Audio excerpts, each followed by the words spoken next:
Right. ఇక్కడ బట్టతలపై వెంట్రుకలు మొలిపిస్తానంటూ గుండ్లు కొట్టి పరారట. గుండుకు 200 బ్రష్కు 20 చొప్పున వసూలు.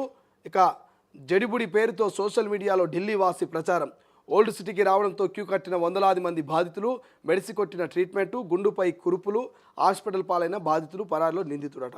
వారం రోజులు బట్టతలపై వెంట్రుకలు మొలిపిస్తానంటూ చెప్పి చివరికి ఉన్న జుట్టు ఊడిపోయేలా చేసిన ఘటన హైదరాబాద్లోని ఫతే దర్వాజ్లో చోటు చేసుకున్నది.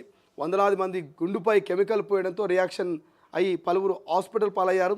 ఇక సదరు వ్యక్తి గుండుకు 200 బ్రష్కు 20 చొప్పున వసూలు చేశారు. రియాక్షన్ అయిన విషయం తెలుసుకొని దుకాణం బంద్ చేసి పరారైనట్టు కాక.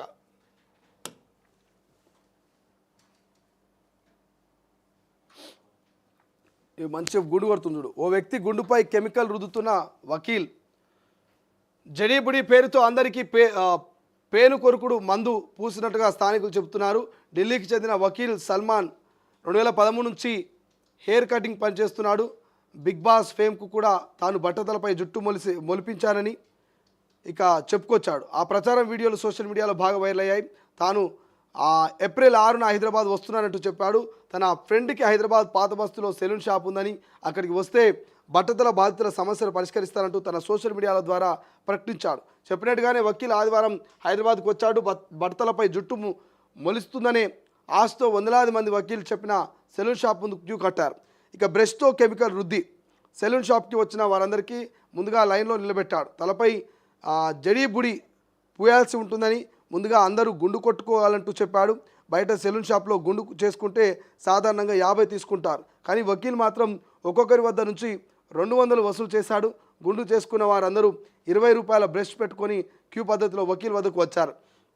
ఒక్కొక్కరిని చైర్లో కూర్చోబెట్టిన వకీల్ బ్రష్తో గుండుపై కెమికల్ రుద్దడం ప్రారంభించాడు. దీనికి సంబంధించిన వీడియో సోషల్ మీడియాలో వైరల్ అవుతున్నది. ఇలా సుమారు వందలాది మంది గుండు చేయించుకొని మరి కెమికల్ పూసుకున్నారు. ఇక గుండుపై నీళ్లు చల్లుతూ ఉండాలి. జడీబుడి పూశాక గుండు ఆరకూడదంటూ షరతు విధించాడు. ఎప్పటికప్పుడు నీళ్లు చల్లుతూ ఉండాలని చెప్పాడు. గుండుపై బట్ట కట్టుకొని ఉండాలన్నాడు. 5 రోజుల వరకు చల్లటి నీళ్ళతోనే స్నానం చేయాలంటూ కండిషన్ పెట్టాడు. స్నానం చేస్తున్నప్పుడు కన్ను మూసుకోవాలని షరతు విధించాడు. ఇలా ఆదివారం పొద్దున గుండుపై జడీబుడి పోసుకొని వెళ్ళిన వారిలో చాలామందికి సాయంత్రం కల్లా రియాక్షన్ మొదలైంది. తల మంట పుట్టడంతో తీవ్ర ఇబ్బంది పడ్డారు. తర్వాత పెద్ద పెద్ద బొబ్బులు వచ్చాయి. ఏం చేయాలో తెలియక బాధితులంతా దగ్గరలోని హాస్పిటల్కు పరుగులు పెట్టారు. గుండు గీసి కెమికల్స్ రాయడం వల్లే ఇన్ఫెక్షన్ అయిందంటూ డాక్టర్లు చెప్పారు. దీంతో బాధితులంతా సోమవారం వకీల్ను నిలదీసేందుకు సిద్ధమయ్యారు. కానీ అతను మాత్రం విషయం ముందే తెలుసుకొని మూటాముల్లే సదురుకొని పరారయ్యాడు. కాగా ఈ ఘటనపై ఎవరు పోలీసులకు ఫిర్యాదు చేయలేదంటూ తెలుస్తోంది. గమ్మత్ లేదా ముచ్చడిది. సో బట్టతలపై వెంట్రుకలు మొలిపిస్తారంటూ గుళ్ళు కొట్టి పరారైనట్టు కాక. సోషల్ మీడియాలో ఈ మధ్యకాలంలో నిజమేదో అబద్ధమేదో ఎవరికి అర్థమవుతలే. ఎవడు ఏది పెడితే అది నమ్మాలి. ఏ మందు పెట్టినా వెంట్రుకలు వస్తాయనే సరకాల వాడు పేన్ల మందు పెట్టి పరారైనట. పేరు కొరికితే మందు పెడతారు కదా, అది ఏదో జిర్రంత గిత్త కొరికితే ఆ మందు పెడితే అది ఏమన్నా రియాక్షన్ అయి వస్తుందేమో. కానీ ఈ మొత్తం గుణంతా కూడా పేరు కొరికే మందు పెట్టినాడు. జడీబుడి మందు అంట, ఏదో జడీబుడి మందు, జడీబుడి మందు పేరు పెట్టి మొత్తం మందంతా కూడా పెట్టినట. 20 రూపాయలు గుండు కొట్టడానికి 200 గుండు కొట్టడానికి 20 రూపాయలు బ్రష్ కట. మొత్తం మనిషి దగ్గర 220 రూపాయలు. 100 మంది వచ్చిరట. ఇక ఆలోచన చేయండి, క్యాలిక్యులేట్ చేయండి మనోడు ఎంత సంపాదించడని. 10 మందికి 2000 అవుతాయి, 100 మందికి 20,000 అవుతాయి. 200 మంది అంటే దాదాపు 40,000 సంపాదించుకున్నాడు. మరి 200 మంది అంటారు, మరి 50 నుంచి 1,00,000 రూపాయలు సంపాదించుకున్నట్టు కాక. ఇక ఒక్కొక్కరి గుండు మీద మొత్తం ఆ మందు పూసి ఇక నిత్యం నీళ్ళు చల్లుతూ ఉండేది. మల్లెపూల మీద నీళ్ళు చల్లినట్టు సామెత ఉంటుంది కదా, మల్లెపూ ఆరిపోదంటే నీళ్ళు చల్లుతూ ఉండాలంటూ. మనం దుకాణం పోతే, పండ్ల దుకాణానికో పూల దుకాణానికి పోతే చల్లటి నీళ్ళు చల్లుతూ ఉంటారు వాళ్ళు. ఎందుకంటే ఆరిపోవద్దు, ఎప్పుడు నిగనిగలాడుతున్నట్టుగా ఈయన గుండు మీద మందు పూసి నీళ్లు చల్లాలి 5 రోజుల పాటు. ఇక చల్లటి నీటితో స్నానం చేయాలని కొన్ని కండిషన్స్ పెట్టాడు. కళ్ళు మూసుకోవాలి, చల్ల నీళ్ళు పోసుకోవాలి. ఇలా కండిషన్ పెడితే కెమికల్ రియాక్షన్ అయ్యి ఈ గుండంతా కూడా పుంపిలు వచ్చి గుండంతా కూడా మొత్తం వాచిపోయిందట. మొత్తం కెమికల్ రియాక్షన్ వల్ల. హాస్పిటల్కి పోతే హాస్పిటల్ చెప్పిరాట, ఇది ఎక్కడ మందురా నాయన, అడ్డమైన మందులని వాడితే ఇట్లే ఉంటుందని చెప్పి డాక్టర్లు సీరియస్ అయ్యారట.